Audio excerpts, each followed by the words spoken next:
देवीर जी, अगर बात करें हम यहाँ पर नगर परिषद के चुनाव आ चुके हैं, वहीं पे एक तरफ भाजपा कह रही है कि बंगाल के बाद अब पंजाब की बारी है। देखो, भाजपा चुनाव लड़ने का काम नहीं करती, भाजपा चुनाव लूटने का काम करती है। पंजाब एक ऐसा सूबा है जिसने हमेशा धक्के के खिलाफ लड़ाई लड़ी है। सो पंजाब में ठीक है, हर एक पार्टी को अपना हक है अपनी लड़ाई लड़ने का, अपनी बात रखने का, लेकिन पंजाब में बीजेपी का कोई फ्यूचर नहीं है। अगर बात करें जी वार्ड नंबर 7 में, तो कुछ दिन पहले भी देखा गया था कि कॉलोनियों में पानी की बहुत समस्या आई थी, जहां पर कुछ पाइप टूट गई थी। उस दौरान भी आपका काफी संघर्ष रहा था, तो इस बारे में क्या? वार्ड नंबर 7 से नए चेहरे भी देखने को मिल रहे हैं भाजपा से, तो उस बारे में आप क्या कहें? हमारे जो वार्ड पर उसके लिए नया चेहरा दिया बीजेपी ने। आप अभी कल मैं उनका एक इंटरव्यू सुन रही थी, तो उन्होंने बोला कि एमसी ने अपना घर 4 फुट ऊंचा उठा लिया। मेरा घर आज भी उनके घर से नीचा है। इस वक्त हम खड़े हैं वार्ड नंबर 7 में, जहां पर राजनीतिक दलों में इस वक्त हलचल दिखाई दे रही है। इस मौके पर हम पहुंचे हैं, यहाँ पर शिवानी गोयल जो कि कांग्रेस के उम्मीदवार उतरे हैं, उनके साथ साथ नगर कौंसिल के पूर्व प्रधान उदयवीर सिंह ढिल्लो भी हमारे साथ है। उदयवीर जी नमस्कार। नमस्कार नमस्कार, और ठीक ठाक है जी। उदयवीर जी, अगर बात करें हम यहाँ पर नगर परिषद के चुनाव आ चुके हैं, वहीं पे एक तरफ भाजपा कह रही है कि बंगाल के बाद अब पंजाब की बारी, इस बारे में क्या कहेंगे? देखो, भाजपा चुनाव लड़ने का काम नहीं करती, भाजपा चुनाव लूटने का काम करती है। तो बंगाल में भी हमें पता है तकरीबन 90 लाख से ज़्यादा वोट उन्होंने वहाँ पर लोगों की काट के उनका जो जमहूरियत हक है उसको ख़त्म करके वहाँ पर उन्होंने सरकार बनाई है। और पंजाब एक ऐसा सूबा है जिसने हमेशा धक्के के खिलाफ लड़ाई लड़ी है। सो पंजाब में ठीक है, हर एक पार्टी को अपना हक है अपनी लड़ाई लड़ने का, अपनी बात रखने का, लेकिन पंजाब में बीजेपी का कोई फ्यूचर नहीं है। और लोग इस चीज़ को समझते हैं, क्योंकि जहाँ पर भाजपा ने किसानों के साथ और हर वर्ग के साथ, खास करके पंजाब के लोगों के साथ जो उन्होंने धक्का किया, इस बात को लोग कभी भूलते नहीं हैं। और लोग हमेशा ही, अगर कोई बोलता नहीं है तो उसको मन में ज़रूर रखता है। उदयवीर जी, अगर बात करें पंजाब की, तो इस वक्त बैलेट पेपर पे चुनाव हो रहे हैं, इस पे आपका क्या कहना? देखो, ये जो चुनाव बैलेट पेपर है, ये तकरीबन आप लगाइए, मेरा ख्याल जो शहरों के चुनाव हैं ये तकरीबन 20 साल के बाद है जो बैलेट पेपर पे हो रहे हैं। नहीं, कभी पहले जब नई जीरकपुर में भी जब नई नगर काउंसिल बनी थी, तब एक चुनाव बैलेट पेपर पे हुआ, उसके बाद सब ईवीएम पे हुआ। सो इससे सरकार की बौखलाहट नजर आती है, क्योंकि सरकार को ये पता है अभी लोग उनके खिलाफ है, और वो सरकार चाहती है भी हम कोई ऐसा पैंतरा चलाए जिससे हम कोई धक्का कर सकें और चुनाव को लूट सके। लेकिन मैं ये कहना चाहता हूँ, लोग बहुत सियाने हैं, ये जो धक्का है ये लोगों ने उनके साथ करना है, वो लोगों के साथ नहीं कर पाएंगे। अगर बात करें नगर परिषद चुनाव की, तो इस बार आम आदमी पार्टी जो मौजूदा सरकार है, तो क्या मुकाबला कांग्रेस के लिए इस बार कड़ा होगा? देखो, किसी को भी कम नहीं समझना चाहिए। जो लड़ाई है वो हम अपनी डट के लड़ रहे हैं, और सभी उम्मीदवार और सभी पार्टी अपना जोर लगाते हैं।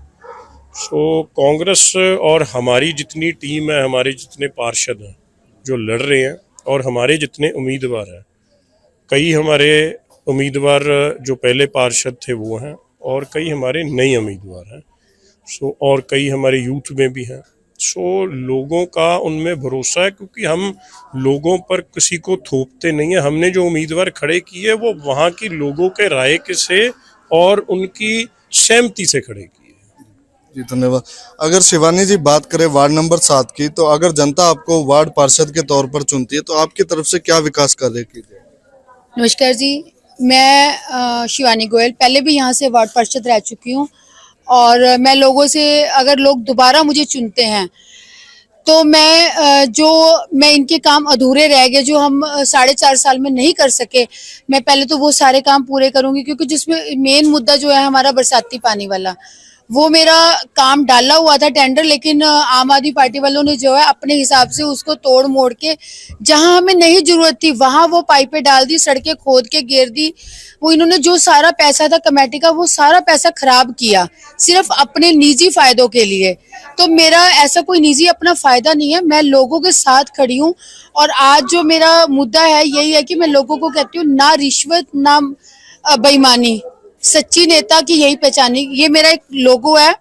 और मैं इस पे खरी उतरना चाहती हूँ क्योंकि मैं आज इसीलिए यहाँ पे आज की एक गली में, छोटी सी गली में लोगों ने, जबकि ये एन.के. शर्मा जी की गली है और इन्होंने लोगों से मेरे को भरपूर सहयोग मिला है और ये पूरा मेरे साथ चले हैं। तो मैं इन लोगों से वादा करती हूँ कि जो इनके काम है वो इनके पूरे करके दूंगी आने वाले टाइम में। अगर बात करें जी वार्ड नंबर 7 में, तो कुछ दिन पहले भी देखा गया था कि कॉलोनियों में पानी की बहुत समस्या आई थी, जहां पर कुछ पाइप टूट गई थी। उस दौरान भी आपका काफी संघर्ष रहा था, तो इस बारे में क्या कहें? वो ना पाइप टूटी नहीं थी, वो एक्चुअली क्या था कि एक प्लॉट था जिसे कि कवर करके, नाजायज कब्जा करके उसे प्लॉट में कन्वर्ट कर दिया गया था। रोड थी वो बेसिकली, उसके नीचे एक सीवरेज जा रहा था जिसे कि इन्होंने हाई कोर्ट में उन्होंने रिट डाली हुई थी और हाई कोर्ट से सीवर को बाहर रोड पे डाल दिया गया था। और वो आज भी विकास नगर में बहुत बुरा हाल है उस रोड का, क्योंकि वो सीवर का जो था लेवल ही नहीं निकाला गया था। आप एक गली में 2 सीवर लाइन कैसे डाल सकते हैं, लेकिन वहां किसी की सुनवाई नहीं हुई और वो लाइन डली, उसके लिए 15 दिन लोगों के घरों में पानी नहीं आया। और आम आदमी पार्टी वाले वहां खड़े होके काम करवा रहे थे, निर्देश दे रहे थे कि ऐसे नहीं ऐसे करो। और जब मैं जाके लोगों के साथ खड़ी हुई हाईवे पे, तो मेरे ऊपर इन्होंने वहां पे किसी अफसर को वहां नहीं आने दिया। मैं कहती हूँ अगर मैं गलत थी तो जे यहाँ क्यों पहुंच गया था? उसी टाइम 2 जेसीबी पहुंची थी और रात को 12 बजे हर एक के घर में पानी आया था। अगर मैं गलत थी तो ये सब काम क्यों किए? और वहां पे इन्होंने देखा कि ये अड़ेगी नहीं, हटेगी नहीं, यहाँ लोगों के साथ खड़ी रहेगी, तो इन्होंने मेरे पे पर्चा किया। पर्चा करके इन्होंने इतना दबाव बनाया, इतना दबाव बनाया आम आदमी पार्टी वालों ने। इनके जो मेन लीडर थे वो पुलिस स्टेशन जाके बैठे, पुलिस वालों को बोला उसे घर से उठा के लेके आओ, वो मेरे घर पे आए। तो वो मैं चलो घर में नहीं थी उस टाइम, मतलब कि इतना इनका हालात इनके इतने वो पड़े कि हमें सच्चाई का सामना भी नहीं करने देते ये लोग। इन्हें डर है मेरे से कि मैं लोगों के साथ खड़ी हूँ, तो क्योंकि इनको इलेक्शन है, पता था कि आने वाले टाइम में इलेक्शन है और इससे हमें नुकसान होगा। वार्ड नंबर 7 से नए चेहरे भी देखने को मिल रहे हैं भाजपा से, तो उस बारे में आप क्या कहेंगे? हाँ, ये आपने बहुत अच्छी बात पूछी। हमारे जो उसके लिए नया चेहरा दिया बीजेपी ने। आप अभी कल मैं उनका एक इंटरव्यू सुन रही थी, तो उन्होंने बोला कि एमसी ने अपना घर 4 फुट ऊंचा उठा लिया। मेरा घर आज भी उनके घर से नीचे है, और सिर्फ घर नहीं उठाया, मैंने आगे से बेड़ा उठाया, पीछे घर मेरा नीचे ही है। वो मेरे को इसलिए उठाना पड़ा क्योंकि बरसाती पानी बहुत मेरे घर में खुद भी आता था। मैं पीछे भूपेंद्र जी एमसी थे, उनसे भी मेरी बात होती थी, मैं लेकिन उन्होंने कभी फोन नहीं उठाया। जब भी पानी आता था उनका फोन स्विच ऑफ ही मिलता था कि कोई बात नहीं, आप लोग डूबो अपना, हम गली में गाड़ी खड़ी करके रास्ता बंद, क्योंकि गाड़ी वाले निकलते थे पूरी स्पीड से, पानी अंदर, पूरा मेरा सामान खराब। लास्ट ईयर मेरी सर्जरी हुई थी तो मेरे घर में इतना इतना पानी था। फिर उसके बाद हमने यही सोचा कि अब बच्चे भी हमारे पास नहीं है, बच्चे बाहर हैं, तो हमने आगे बेड़ा उठवाया। मैं जो बीजेपी के पास कैंडिडेट है उनसे ये बात पूछना चाहती हूँ कि जब अभी 26 मार्च को एक उनके घर के बिल्कुल सामने नाले के ऊपर कब्जा हो रहा था, तब वो कहाँ थे? उन्हें नहीं पता था कि उन्होंने इलेक्शन लड़ने हैं, लोगों के बीच में खड़े होना पड़ता है। उनके घर के सामने आज भी आप जाके देखना, वहां कब्जा हुआ है, दीवार हुई हुई है, और जो बरसाती पानी वाला पाइप है उसमें मिट्टी गई हुई है, उसको साफ नहीं करवाया। आज वो वहां पे हुक्का लगा के बैठे हुए हैं, और उनके साथ में फिर उसके 2 दिन बाद उनके साथ ही में प्लॉट है, उस पे कब्जा हुआ। तो इन्हें कब्जे करते टाइम नहीं दिखाई दिया कि हमने कल इलेक्शन लड़ने लोगों के बीच में? इन्हें फोन कर करके, मेरे ख्याल कितने फोन तो मैंने किए होंगे, और गली में सबने, इन्होंने फोन नहीं उठाया। उसके बाद जब इनसे पूछा गया कि गोदरा जी आपने क्यों नहीं आए, कहते जी इसमें क्या, जिसकी जगह है वो कब्जा तो करेगा ही, क्या हम नालों पे कब्जे होने दें? कल को डूबेंगे तो उनका घर तो ऊंचा है, उन्होंने चलो पैसे वाले होंगे, बीजेपी वाले हैं, वो चले जाएंगे, हमने तो यहीं रहना है। लोगों से क्या अपील करेंगे?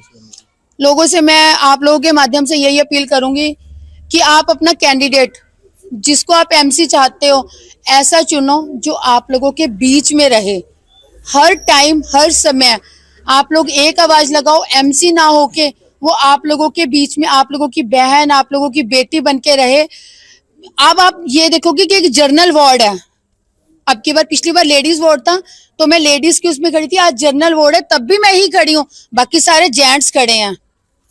तो इससे ये है कि मेरे साथ लेडीज जितनी है वो जुड़ी हुई हैं, और लोगों, क्योंकि मेन जो है कि घरों में सारा दिन जो आदमी सुबह ऑफिस चले जाते हैं, रात को आते हैं, जो फेस करती हैं प्रॉब्लम्स लेडीज ही करती हैं। तो कम से कम लेडीज तो कोई उनकी बात सुनने वाली हो। जी, तो ये थे हमारे साथ शिवानी गोयल, जो कि वार्ड नंबर 7 से कांग्रेस पार्टी से कैंडिडेट है। उनका कहना सिर्फ एक ही है कि लोगों के बीच में ही रहना जन समस्या का हल है। जीरकपुर से मैं अमन जांगड़ा, कैमरामैन हर्षित के साथ।